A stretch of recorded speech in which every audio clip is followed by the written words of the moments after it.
Ассалаумағалейкум ағайын. Ана туралы ән. Атын нақты білмеймін қандай екен. Бұрын бір естіп едім. Сосын соңғы күндерде тағы бір естідім. Қайтадан жаңғыртып салып жатыр екен. Осы бір әнді үйретіп көрейік. Әдемі ән. Бірінші тартып берейін әуенін.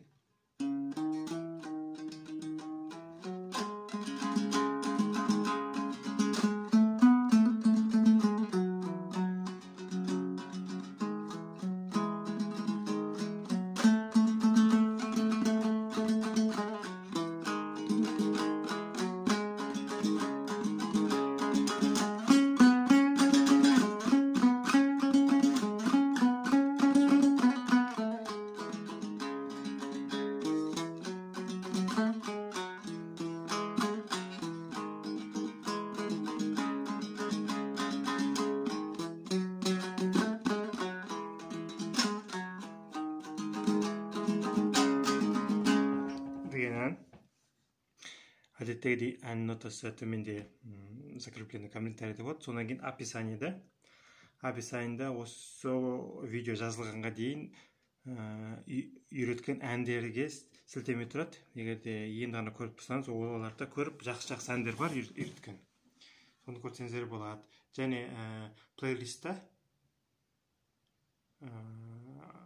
каналдың плейлистіне арнайы бөліп қоямын. Видео сабақтар санымен, видео сабақтар қолмен, әндердің видео сабақтар, күйлердің видео сабақтары дегендей бөліп қоям. Көріп, іздеп, керекті әніңізді, керек күйіңізді үйреніп алсаңыз болады. Ал кеттік. Бірінші әуенін үйренейік. Мысалы, мұнда үстіңгі шек 0, 2, 3, 2, біраз тоқтаймыз. Сосын 2, 3, 5, 2 астыңғы.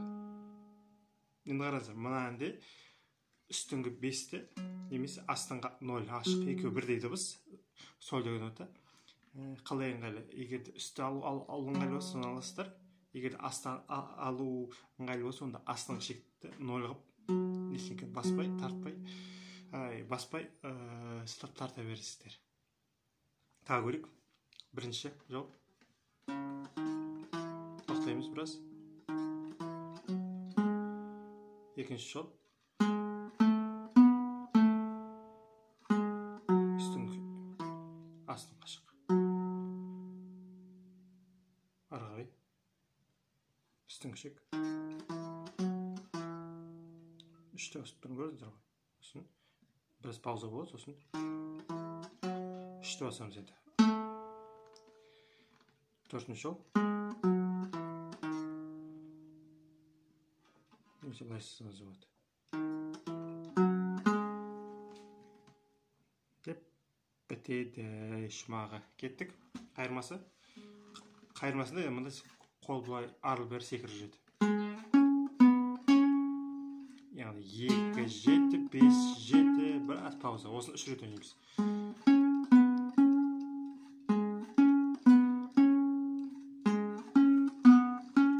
Енді 5, 5, 3, 2.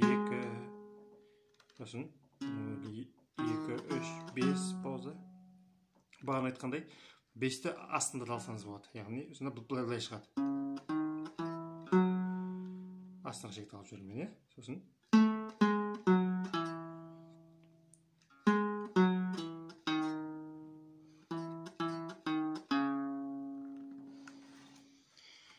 деп осы әуен шығарып алыңыздар. Мен сан бергенде тоқтайтын жердің арасында 1-2 пробел қалдырып жазып жүрмін. Түсінікті деп есептеймін. Ал енді кәдімгі әуенге салып көрейік. Қақсаушылар. Пам-па-па-па-па-пам-па-па-па-па. Мен кіммін деп.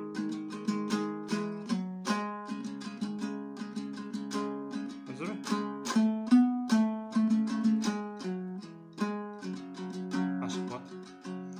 Сосын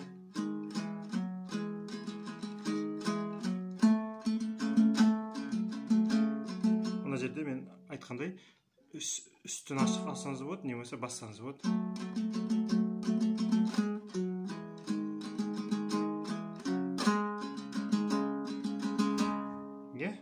Осының қайырмасы.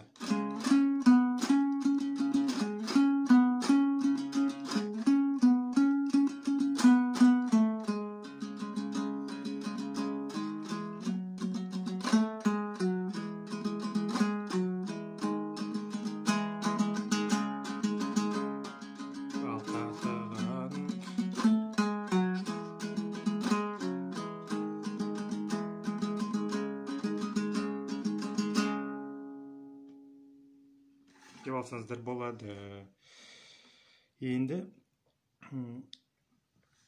өткен сабақта да айттым, егер сіз жаңа көріп отырсаңыз, оны ескеріп өтейін. Егер де осындай бір қайғылы әндерді, орта лирикалық әндер бассаңыз, үсті бассаңыз, үстіне қосымша дыбыс ретінде 5-ті басуға болады. 5 болғанда үсті 7 болады. 7 болғанда үсті 8 болады.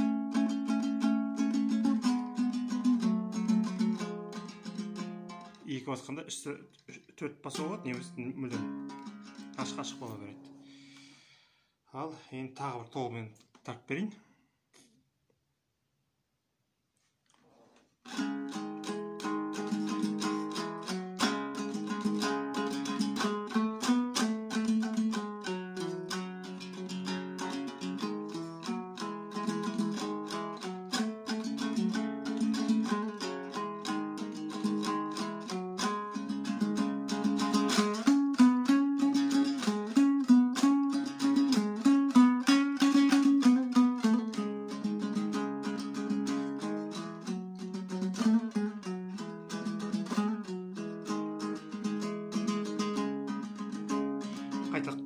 Соңғы жоғын тағы қайталауға болады.